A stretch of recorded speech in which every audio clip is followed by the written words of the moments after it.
Hey, it's Thoughtful Guy again. And, so,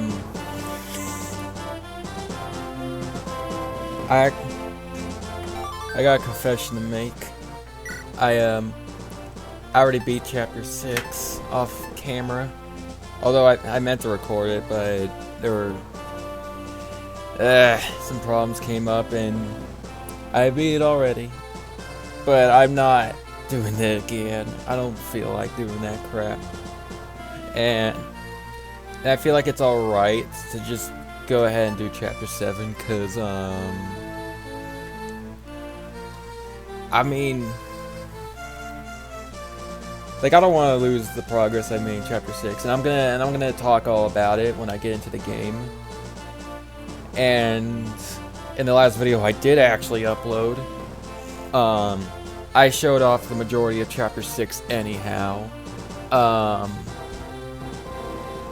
If I remember, I think I'm pretty sure the only thing that I didn't show were, like, I didn't open all the locked doors, but, I mean, it's treasure chests and enemies.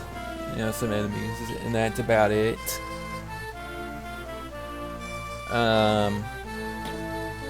Yeah. Anyways, I'm gonna make sure that the video's actually, like, recording. Like, I'm sure it is, but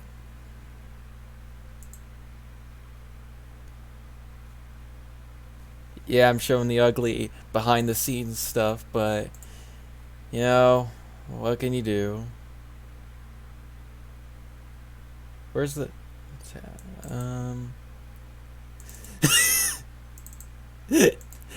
I'm not editing this out, by the way, because I haven't learned how to edit videos and crap yet, and I also don't feel like it. So screw that. I'll figure it out at some point. Anyways, let's play the frickin' game.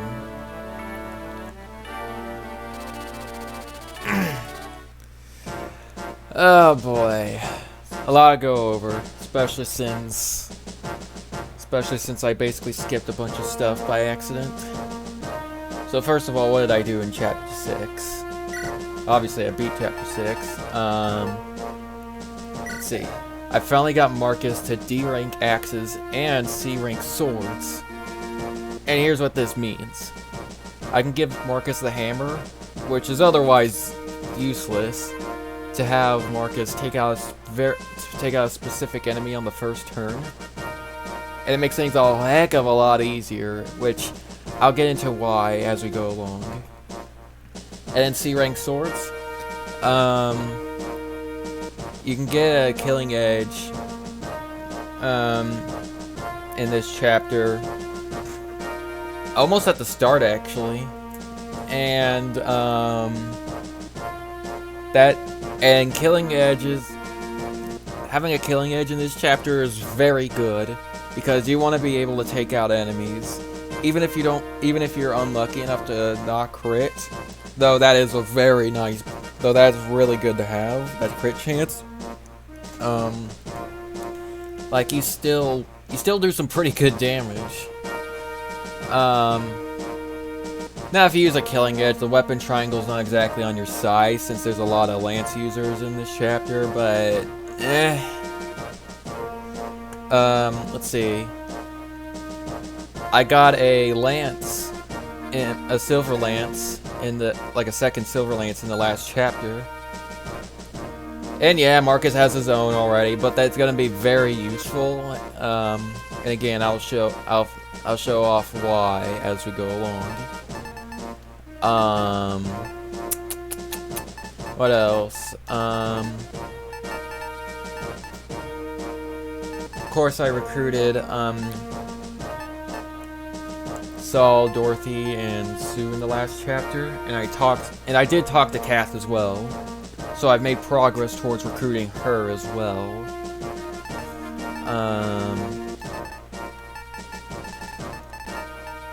So this chapter, this is undoubtedly one of the hardest chapters in the game, if not the hardest, which I think it is, honestly. If you're not prepared, even when you are prepared, things need to go just right. And I kind of have mixed feelings about this chapter. I like it. I honestly do like it. But it does sort of feel like you just kind of have to get lucky at times. But yeah. So what exactly makes this chapter so difficult? First of all, the most minor thing. This doesn't really affect the difficulty a whole lot, but there's a lot of villages to visit, and they give some really freaking good items. For example, this one here gives you the killing edge that I talked about. I believe this one gives you torch staff, which right now is useless, but later on it'll be nice to have. This one gives you a longbow, which the longbow's not that good, but yeah, the longbow's not really that good because of its accuracy. But I mean, the fact that it has 2-3 range is appealing. I'll get into it when I actually grab it. And these two, I think this one gives you an elixir. You use it, you restore all your health, and you can use it 3 times. Pretty nice, pretty nice. This one I think gives you a red gem. You just sell it for money, but like you get money out of it. So, and this one, very important. You get the hero's crest out of it, and I'm gonna use it to promote Rucker. Which I'm gonna take a look now. Let's see. I'm not gonna promote him right away. I want him to cap his speed first, but yeah.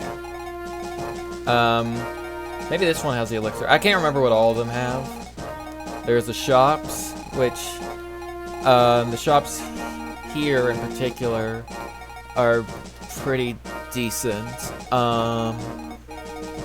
Plus, I want to deploy Chad so that he can so he can get the treasures here. One of them is a second rapier for Roy. You only get 2 in the entire game, 1 at the start and 1 here. Now, I mean, this one might. Now, the second one's probably not going to be used a whole lot. In fact, people who are better at this game than me don't use the second one at all.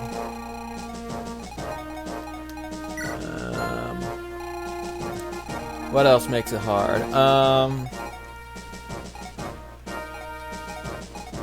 This is the first chapter where you see Wyvern Riders.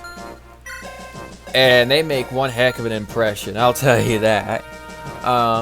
First of all, they're flyers, meaning these walls don't care. They'll just fly over them. Now, they can't.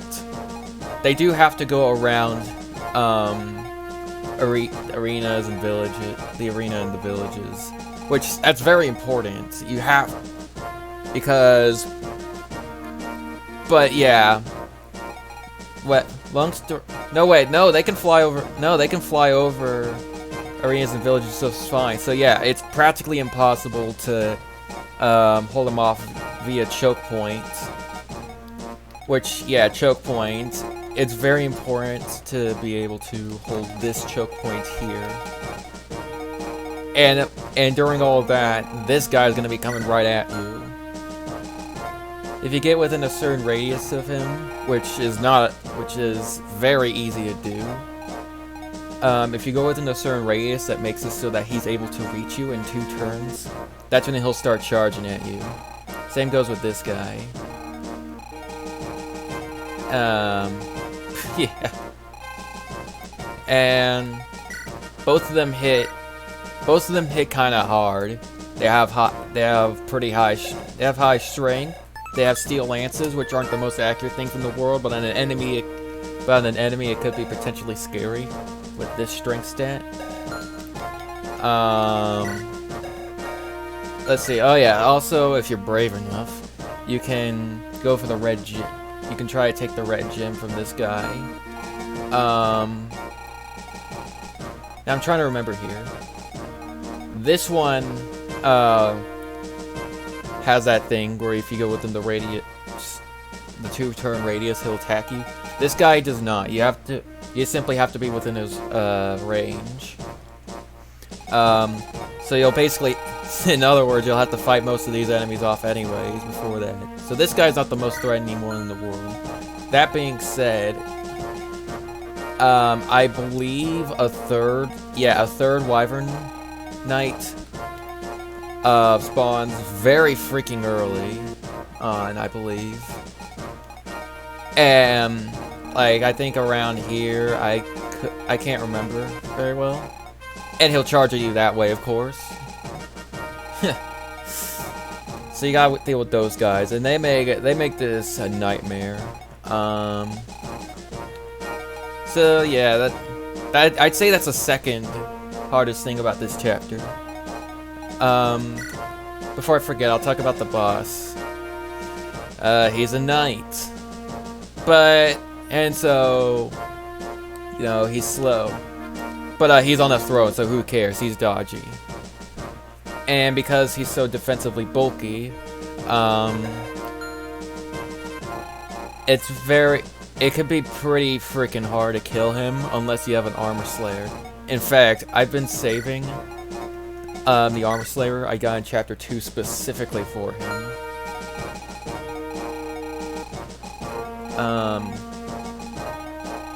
Now the hardest thing about this chapter, it's not apparent here yet, so I will get to that when I play the friggin' game. Right now, I got set up the units. Some people like to use Dorothy to take care of the Wyvern Knights because since they are flyers, they are susceptible to arrows. The problem is you have to actually hit them, and accuracy can be a bit shaky. I'm actually gonna have Sue take him on.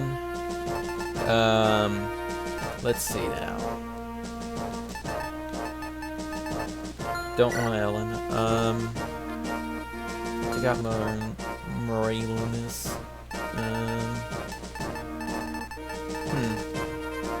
I could have both Dorothy and Sue, but at that point,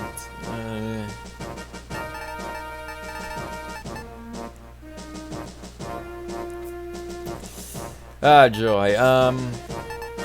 Definitely not taking Wade. So it's down, I guess, to Lot or Dorothy.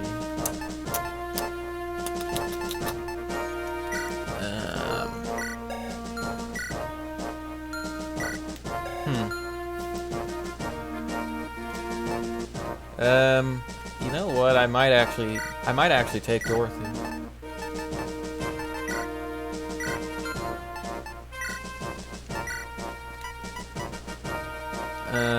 Give her the iron bow. Oh yes, I also got a short bow last chapter. I've never found it particularly,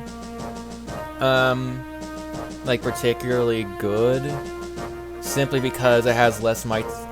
It has less might than the iron bow. It's got some crit on it though, so so maybe I should be using the short bow more. I'm not sure.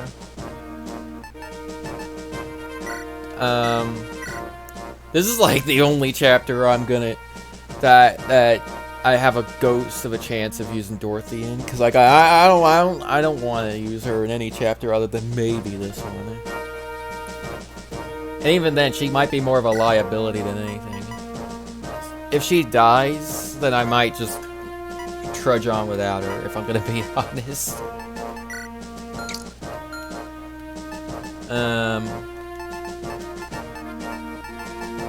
Alright.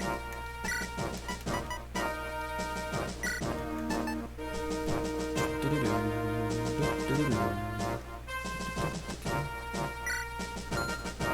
that to him.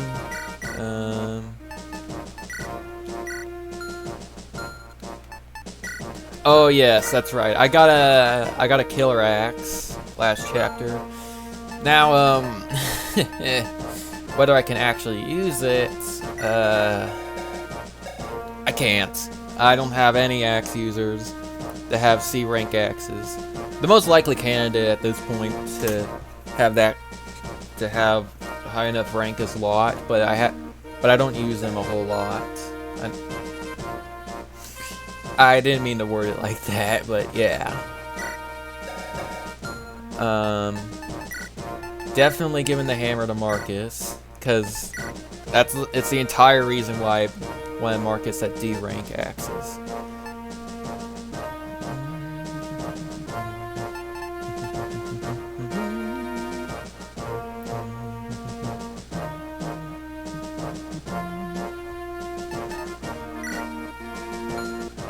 Alright,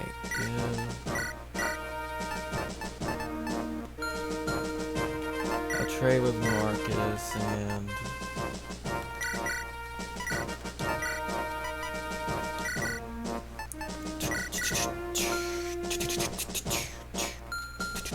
Marcus will be instrumental in this chapter.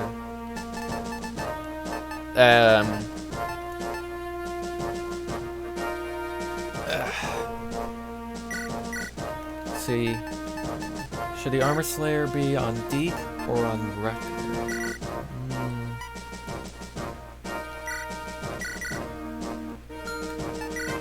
Inventory management is fun for you good people to watch, huh?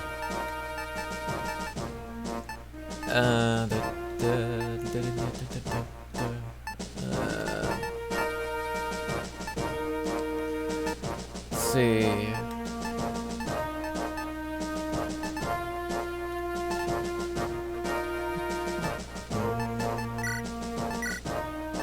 Any vulneraries in the... no. Oh, yes. I gotta give the Silver Lance to someone. I'm actually gonna give it to Roy. If I do something ridiculous, like giving a weapon that a unit can't use to that unit, then chances are it's gonna be because I'm gonna be recruiting a certain character that chapter that will benefit from it. And that is absolutely true here.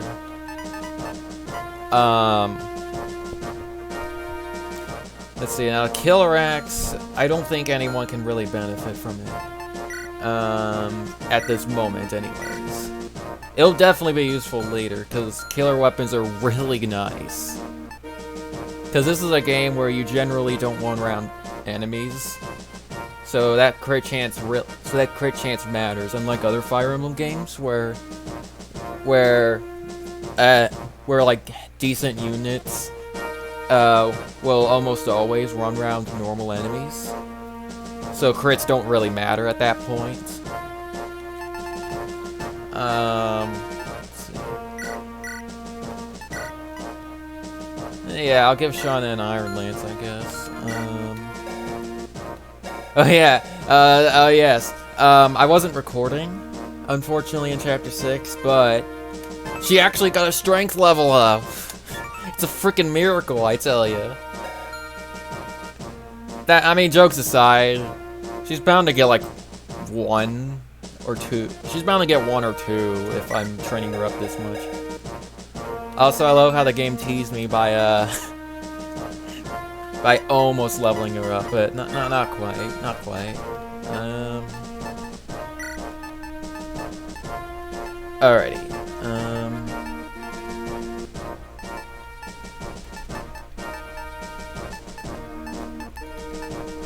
If I feel like I'm missing something. Okay, transfer, and I'll give this crap to... Huh. You know what? I just thought of something. I could use the halberd? No. There's some cavalry in this chapter, by the way.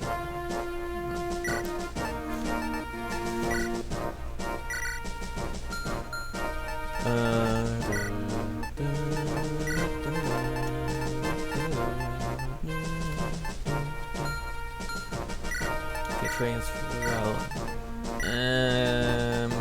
Yeah, I'll just do that. Right now, I'm just interested in giving vulneraries to those who need it most.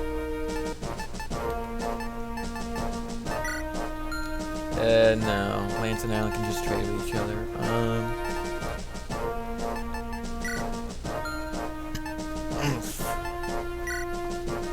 I'll give one the Deke. Alright. Now the positioning of these units is very important because the first turn is one of the most important turns in this entire chapter.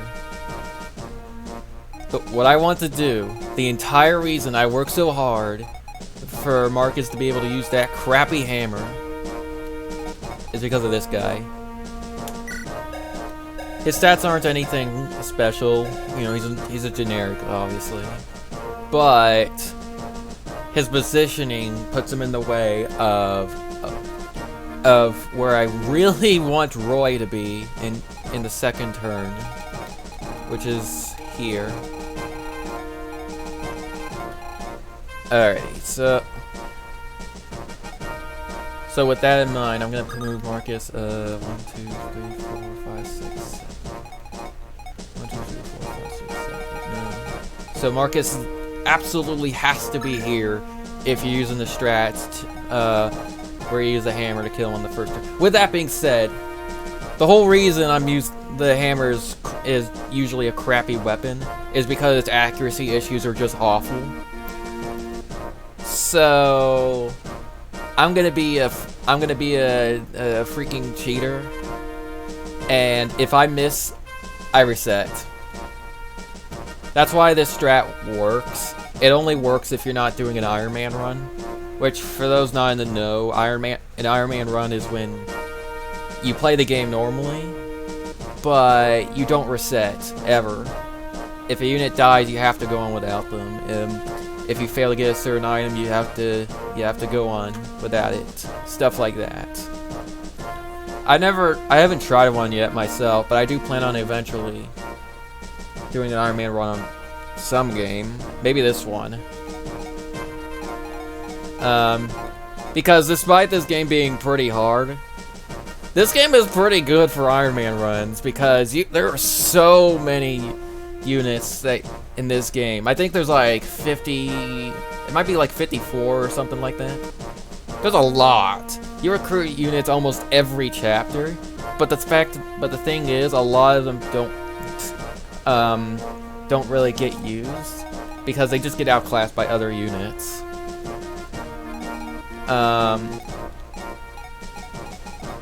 Crap. The units I'm trying to recruit this chapter are exactly that way. Well, 2 of them anyways. But, anyways, Marcus is here. It's very important that he's here. And I can't move Roy, unfortunately. So let's see. 1, 2, 3, 4, 5.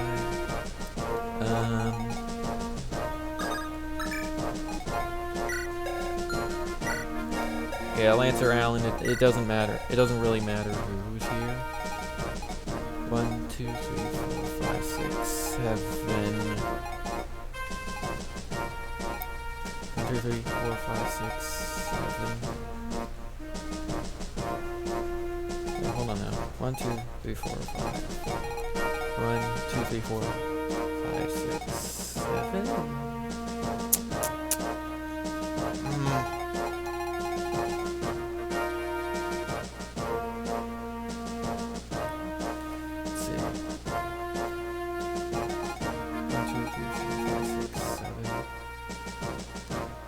And if he gets dropped off here, 1, 2, 3, 4, 5. No, that's not what I want at all.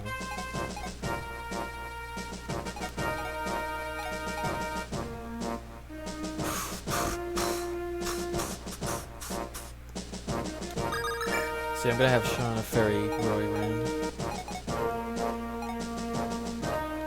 1, 2, 3, 4, 5, 6, 7.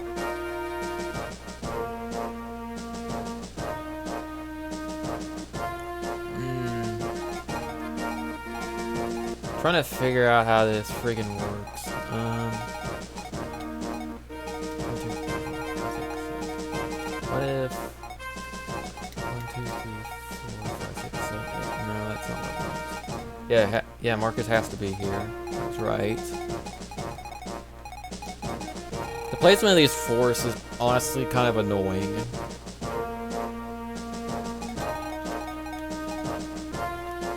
It makes moving around. Makes moving around pretty annoying. Okay.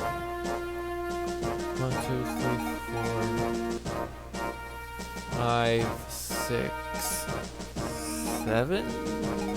Wait. Ah.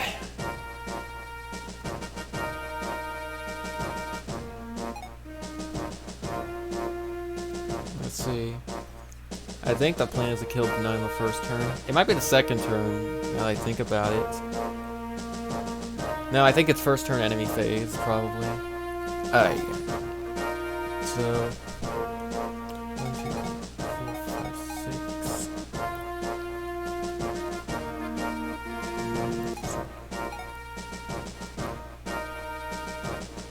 And then 1, 2, 3, 4, 5, 6, 7. 1, 2, 3, 4, 5.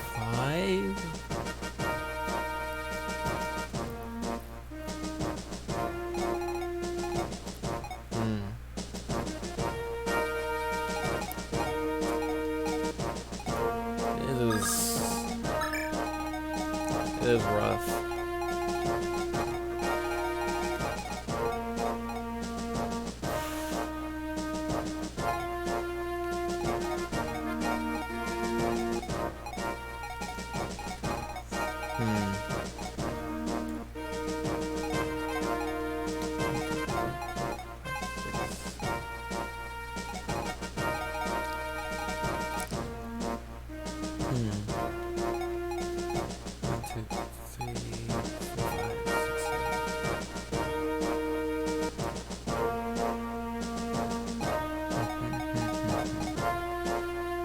Yeah, I believe Roy is just fine if he ends up here. Yeah, alright. So I got that part set. So as long as I hit the knight with the hammer on the first turn, that should be fine.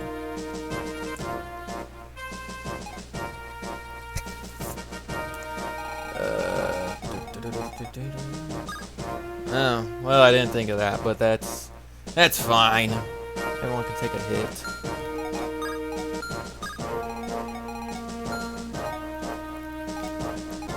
Alright, so now...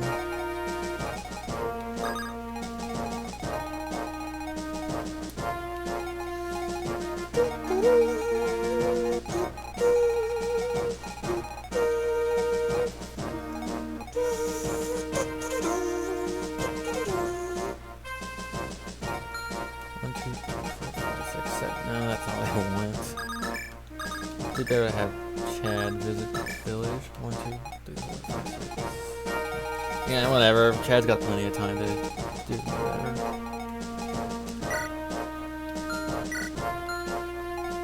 Alright. 1, 2, 3, 4, 5. So I actually want Deke here. What's this guy's speed? 11.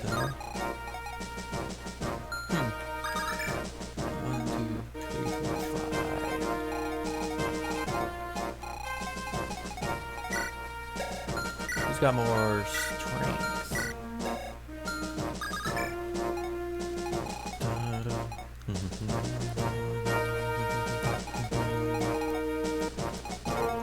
Luke, I want Luke there.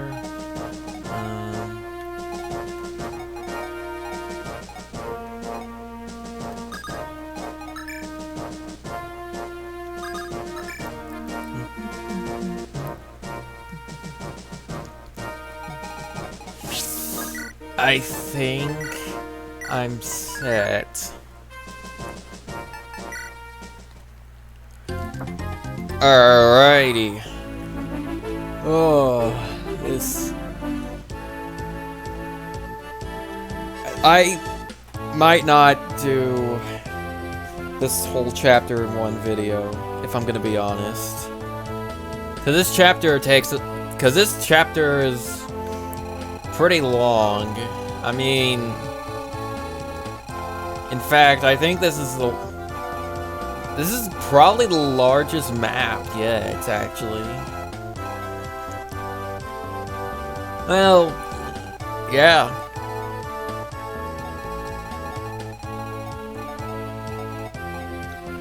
Okay, so,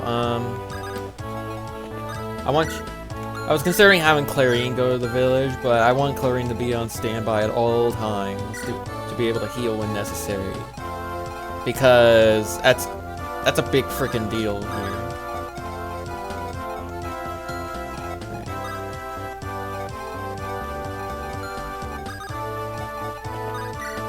First of all,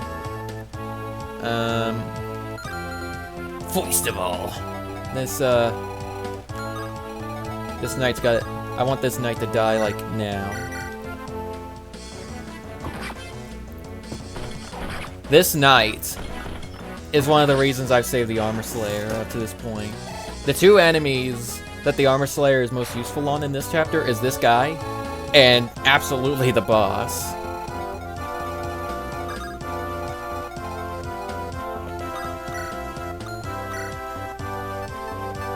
Alright, so trade.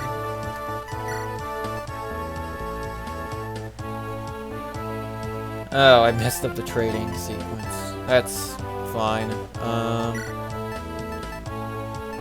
gotta give Rucker something though.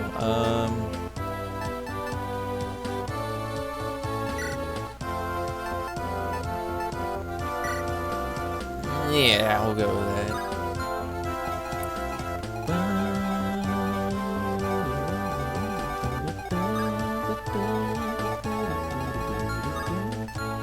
Alright. First, I should have done this first to determine whether I reset or not. Okay, so he has to hit both of these. Or else I'm resetting.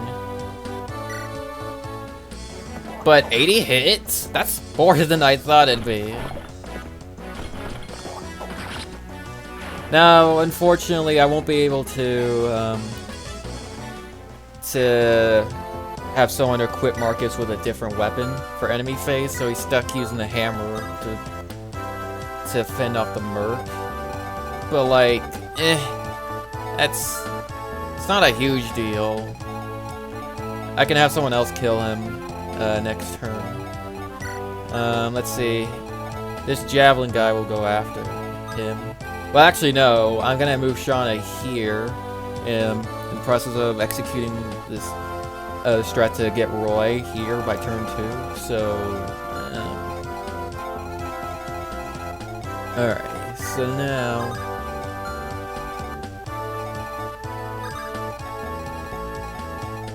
I'll move Sue right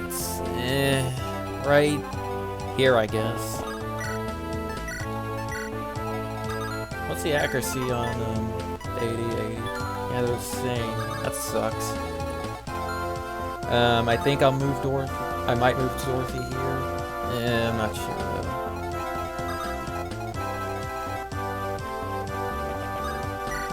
Okay, right there.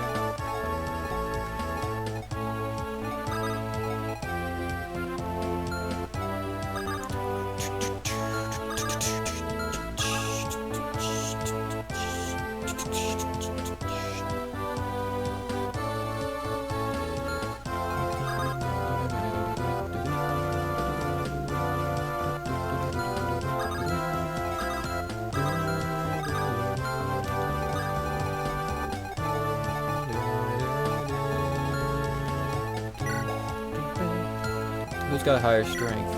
The soldier does. Wait, never mind. I was gonna put him here so he would get hit by the merc instead of the soldier, but you know, he'll get hit by both of them that way, so nah.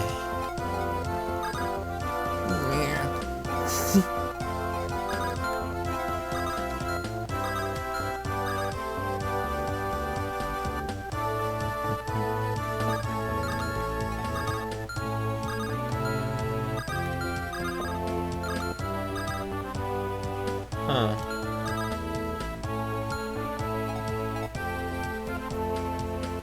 Oh, wait, I can just freaking...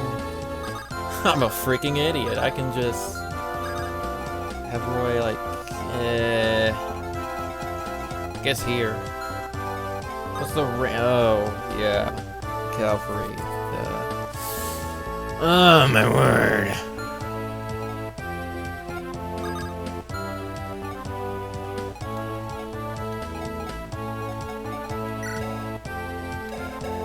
One of the things that makes this chapter so hard is that since this is chapter 7 and we're still in the early game, like this I mean I haven't had a whole like the units at my disposal haven't been trained up as much as they could have. As much like I've done a bit of training, but like it's rough. And the kinds of units that I have aren't as like it's limited. So I have to make do with what I got.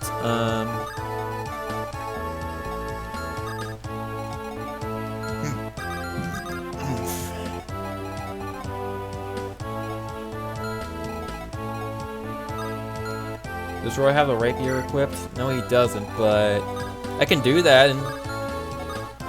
And, although I guess that wouldn't really scare this guy off. That's fine. Roy can probably live a couple of hits. Let's see, defense is 5. Okay, maybe I'm not that confident. Let's see, 9, 14. 14. Oh, so 9 damage. What's Roy's speed? 9, 12, 19. Okay, so he just barely avoids getting doubled.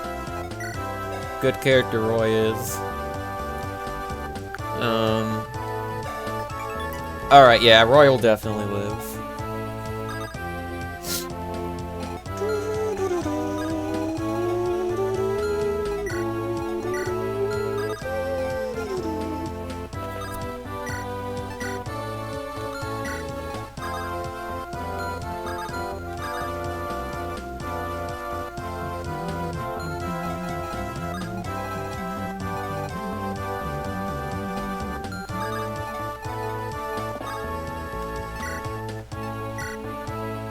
Rescue Roy.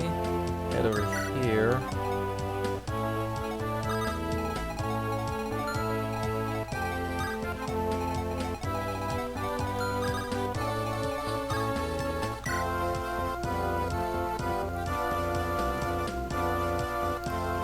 Let's see. I don't want Shauna being way down getting doubled, so... What's the Merc's range? Alright. So Shauna will be fine. There we are.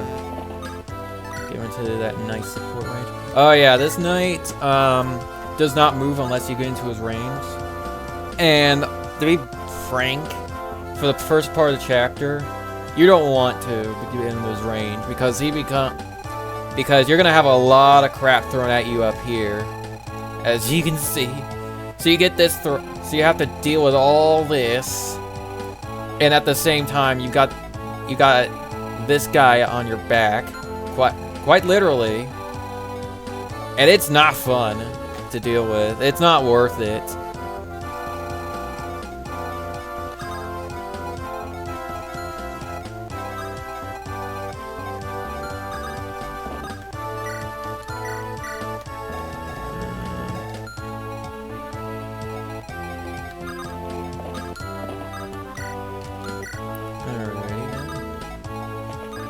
Yeah, I gotta, I better call Saul.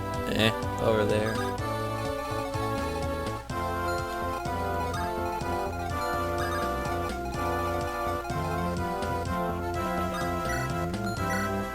Alrighty. Oh, nice, a 1% crit chance. That being said, Rucker wouldn't have outright died from that. Javelin guy could have finished him off, maybe though. I don't know. Dun, dun, dun, dun, dun. Oh, neat. I'm actually cool. I'm actually glad that he's at weapon rank C because he'll get to take advantage of a weapon that I'm gonna get later on in chapter 8, actually. Granted, that weapon is not really that good, but it helped. I think Roy benefits from that weapon the most. That weapon. Anyways, yeah, as you can see, Roy's taking quite a beating. Hey, it's the green units. Oh yeah, I guess I should fill you in on the story aspect. I don't remember if I briefed everyone about chapter 6. Chapter 6, these guys want to, the 3A guys want to turn you in, to like burn. They want to serve your heads to them and stuff. They don't word it like that at all, but that's basically what they're doing. Then you take care of them. Anyways, so this chapter, you know, like, from like end of chapter 3 onwards, you're basically their whole goal is to get the Ostia so you can save Lilina from burn. And then you learn of a rebellion in Ostia, and that's why we're here. There's a bunch of soldier rebels that are being led by the general of one of Hector's generals. Hector's dead now though. And yeah, he wants to turn Ostia over to Burn. Which, you know, we're gonna try to stop that. That's also why the Wyvern Knights are here. Burn's giving some support to them.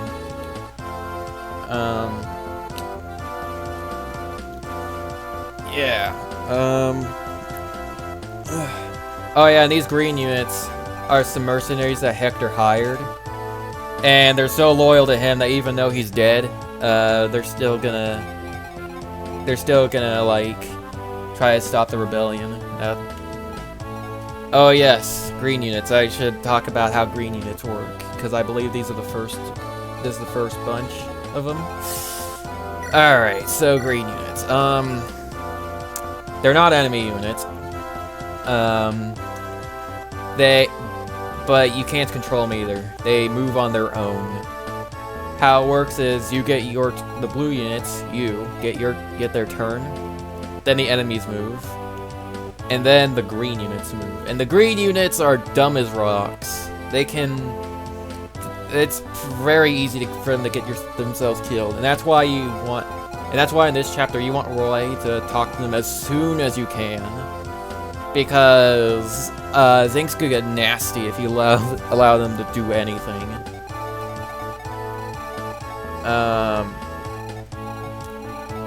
Anyways, I guess I'll talk about the units real quick. Although, before I do, I should actually recruit him first.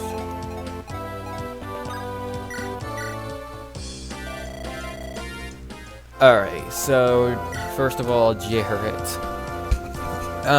He's a paladin, just like Marcus. And his stats seem kind of similar to Marcus, actually.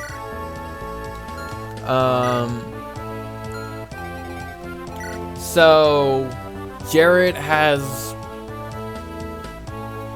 A lot of people believe, you know, Jarrett to just be a better Marcus, basically. And that's what I thought too when I played this game. But there is a downside, which I'll get to in a moment. But first, what's Jarrett got over Marcus? Well, he has one more strength, which, yes, that matters, because both of them have awful growths. Let's see, his speed is 13, so, you know, he's definitely not doubling mercenaries, but other than Rucker, who does. But that does mean he gets to double these some of the Cavaliers, and that's nice. Now, he only has, as you can see here, he only has half the amount of luck that Marcus has, which means that he can fall victim to low percent crits. He has a little more defense. That's neat. Marcus has more res, which, I wouldn't say that makes a massive impact because you don't see a whole lot of enemy magic users. In fact, there's only one. I'm not counting healers. I'm talking about like offensive magic. Okay, there's 2, whatever. But that is nice. Now the main thing that, the main 2 things that keep Jarrett from being as good as Marcus is 2 things. First of all, Jarrett's joining here in Chapter 7. With Marcus, I've already gone through, Marcus joins at the very beginning of the frickin' game, and he helps you out of sticky situations a lot. Like, he practically carries Chapter 1. He's very nice to have in Chapter 2. Chapter 3, he's pretty good there. Definitely pretty good there. Chapter 4, he's really nice to have in Chapter 4. Chapter 5 as well. Because you'd have trouble holding checkpoints without him, regardless of the route you take in that chapter. And in Chapter 6, he's useful there too, especially if you take the middle corridor. And then Jarrett joins here in Chapter 7, which granted is the hardest chapter in the game. But that leads me to my second point. He has less skill than Marcus.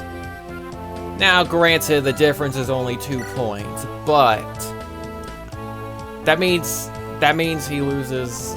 Let's see here. I don't know. I think he loses like 7 hit, which, because of the way this game works, it's actually more than that.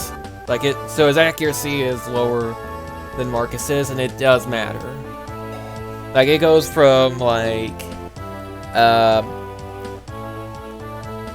assuming that they're both using Iron Lances, for example, it would go from like, I don't know, 75. Marcus would have hit like somewhere in the 70s, maybe 80, maybe lower 80s, and then Jarrett could potentially have it in like the 70s. And yes, that is a big deal because of how 2RN works in this game. RN means like means roll number, I believe. In other words, how many times does a roll of dice? And what that means, practically speaking, is so if something has a 50% chance to hit, then it has a 50% chance to hit. However, if it's lower than that, actually I should specify how it picks a number. So, say you want to hit someone with a 50% accurate weapon for some reason. If the number generator picks a number below 50 or at 50, you hit. Well, actually, no. The code is bugged a little bit, so it has to be below 50. But it rolls twice. Which I'll get to why that's important in a moment. So what it'll do is it'll roll the dice twice, average out the number, and if it's less than 50, it hits. If it's above the number, or at the number, because again, code's a little bugged, then it misses. So now let's say you have a 90% accurate weapon.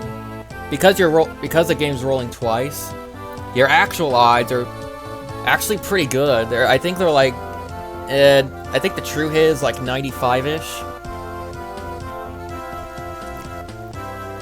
So yeah, if the number is higher,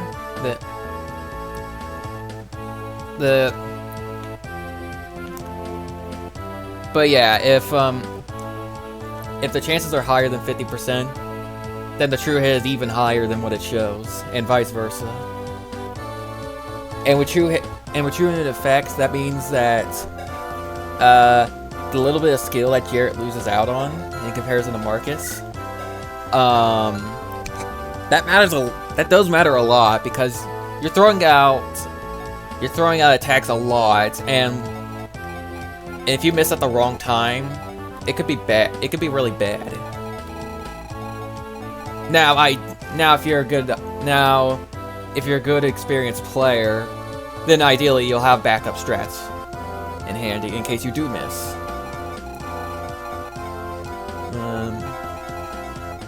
But you don't want to have to go to that point, right? So, yeah. Anyways, I was rambling about statistics for a while, wasn't I? Let's see, Wyvern Rider. So this guy is gonna be a problem.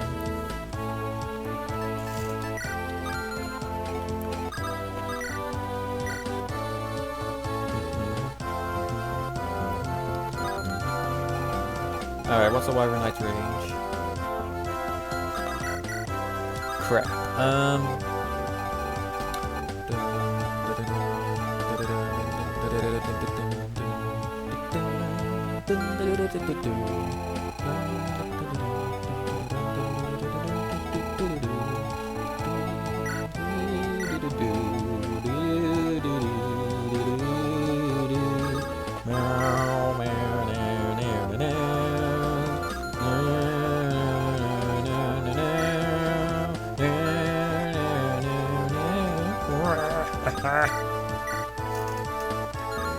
What's this guy's range? Crap. Well, whatever. First things first, kill the Merc.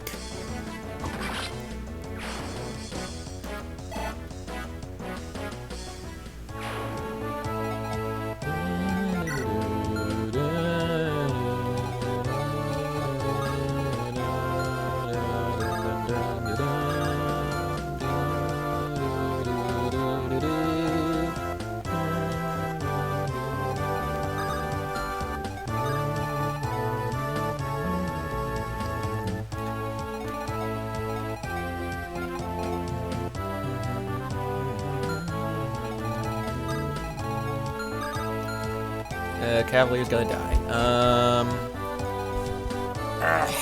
Okay.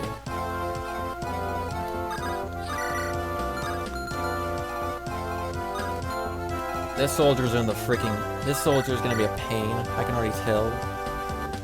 I think I might just have Shauna block it away and keep him from getting out of there. These guys suck. Not cool, man.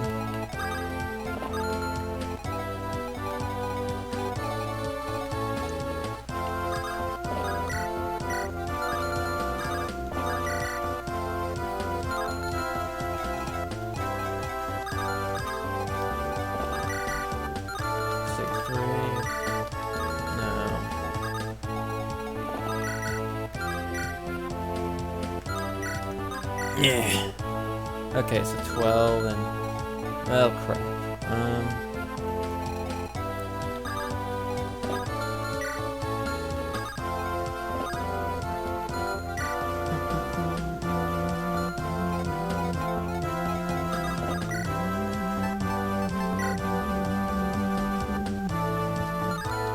Okay, so 17 and...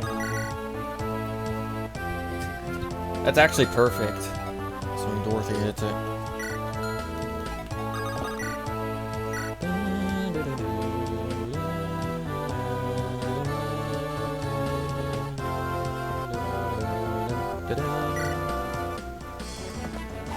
Alrighty.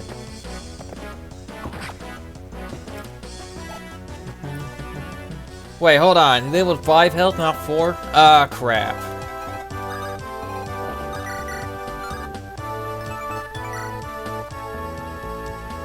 I don't like the odds.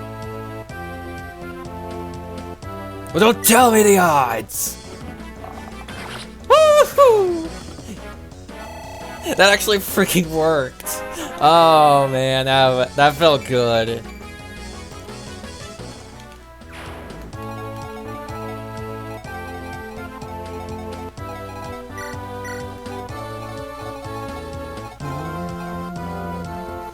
Well, Jared, I can't have Jared attack this turn because he needs to talk to Trek, but he can move after talking to him, and that is important.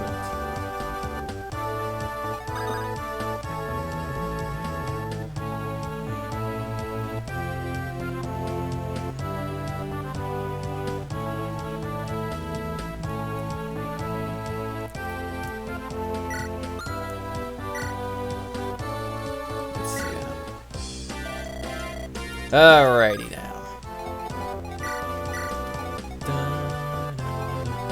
Right,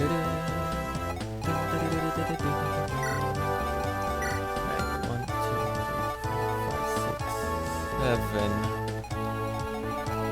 1, 2, 3, 4,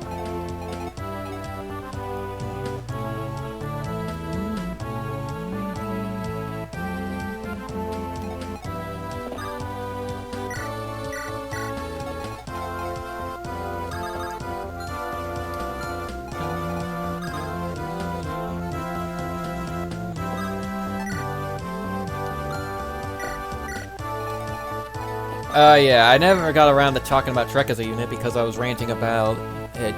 Because I went from how Jarrett has a little less skill than Marcus to talking about the statistics of how RN works in this game. Alright, so Trek. So he's supposed to be like a defensive cavalier, but I don't think he does a very good job at it because like he has about the same defense stat as the Christmas Cavaliers, Lance and Allen. So that doesn't. So there's nothing that really stands out about him as a result. Something that people might notice while playing this game is that units that are introduced later on, a lot of units that are introduced later on are like designed to be like inferior replacements to units that you might have lost. Like say I lost Lance, I guess. Well then Trek could replace him. He wouldn't be as good as Lance, definitely not. But it's something. That's the idea behind. That's the design, like, perspective behind a lot of these characters. What turn is this? Freaking turn 2. My word, I ran way too long. That being said, I mean, the first few turns are like the hardest parts of the freaking chapter, easily.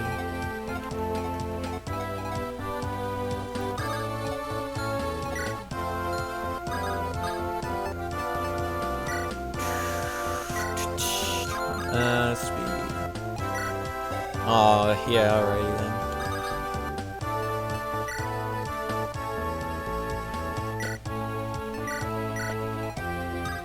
then. There we go. Soldiers contained in there. And who knows? Shauna might actually freaking kill him. Who knows? How much did she get weighed down by again? 4, 5, 6, 7, 8, 9, 10. She gets weighed down by 7. Oh dang, she does. Yeah, I mean the fact that the javelin weighs her down so much, she doesn't even double a rebel despite how these stats look. I mean, it's ridiculous.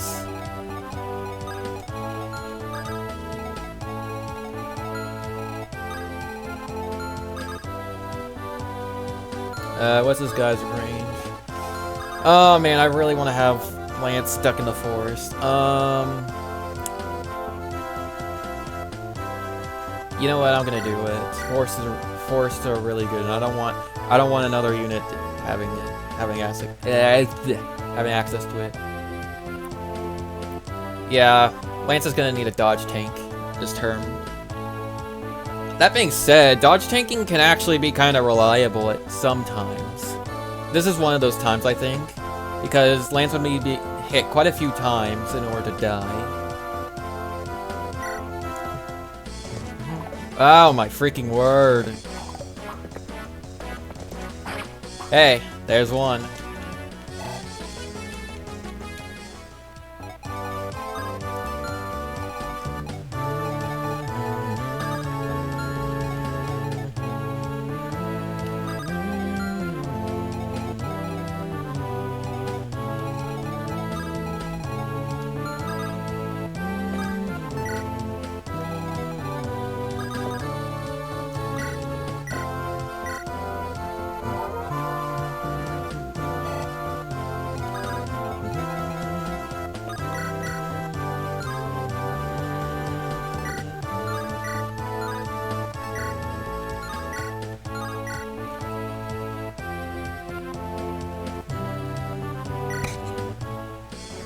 I'm just gonna waste the sword, screw it.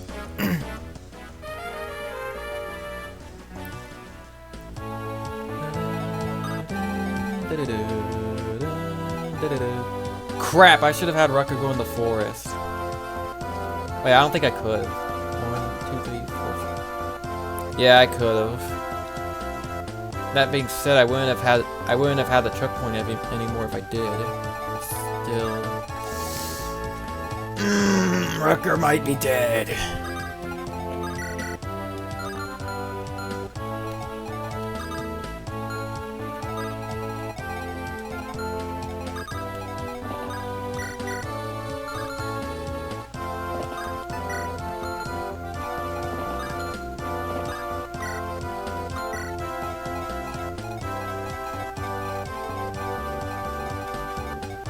Alright.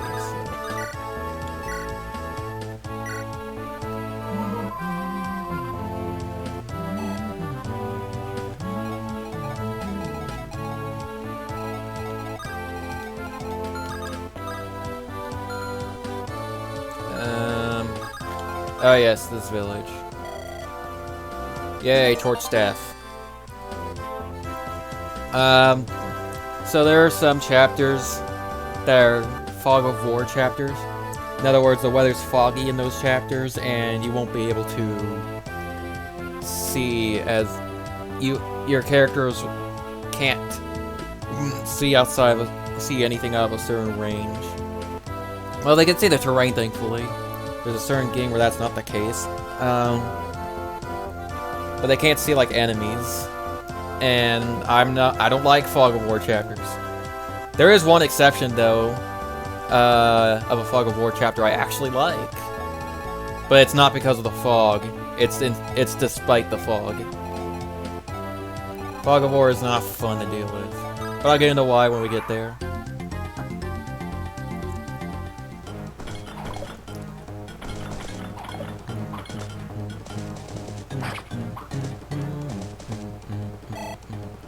Now that Wyvern Knight can't try to hit Lance with a steel lance.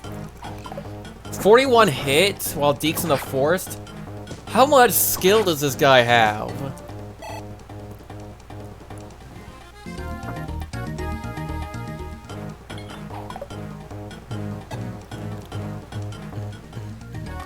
Also, the Wyvern Knight went for him instead of Rucker.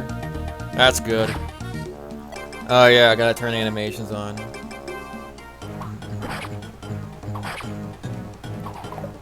Oh, she does double.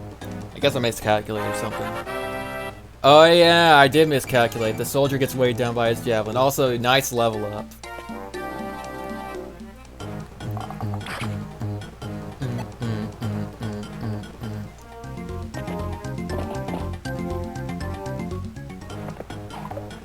Also, notice how Shauna's growth stat is 15 now. That's why, despite her, that's why I praised Shauna as being one of the fastest characters in the game. She's starting to catch up to freaking Rucker because her speed growth is so good, and I've gotten a little lucky. Well, actually, no. This is like oh my god.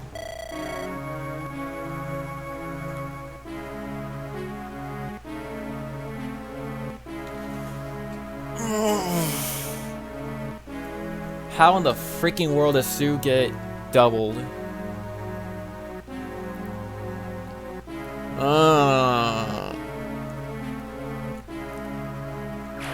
Yay!